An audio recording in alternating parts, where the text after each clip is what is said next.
ও বন্ধুরা দেখবে এসো, আজকে বানাবো চিংড়ি মাছের কাটলেট। তার জন্য আমি চিংড়ি মাছগুলোকে ধুয়ে এরকমভাবে কেটে নিয়েছি। পুরো চিড়ে আমি চিংড়ি মাছটাকে পুরো চিড়ে আমি শিরাটাকে বের করে নিয়েছি। এখানে আদা, রসুন, গোলমরিচ আর কাঁচা লঙ্কা দিয়ে বেটেছি। বেটে একটু লেবুর রস দিয়ে আমি এটাকে ম্যারিনেট করে রেখে দিয়েছিলাম কিছুক্ষণ। ম্যারিনেট করে রাখার পরে 2 মিনিট ম্যারিনেট করে রাখার পরে তারপরে আমি একটা পাত্রে 2টো ডিম ফেটিয়ে নিলাম। 1 চামচ কর্নফ্লাওয়ার, একটু নুন দিয়ে সুন্দর করে ব্যাটারটা গুলিয়ে নিয়েছি। গুলিয়ে নিয়ে একটা একটা চিংড়ি মাছ ওর ব্যাটারের মধ্যে ডুবিয়ে বিস্কিটের গুঁড়ো দিয়ে চেপে চেপে আমি দুবার করে কোটিং করে নিয়েছি।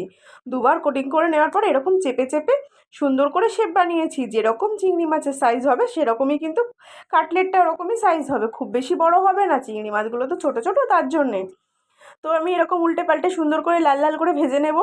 আর খুব মুচমুচে হয়েছিল। ভিডিওটি ভালো লাগলে লাইক, কমেন্ট, শেয়ার করো। আমি কাসুন্দি দিয়ে খুব ভালো লাগছিল খেতে, কাসুন্দি দিয়ে খেয়েছিলাম।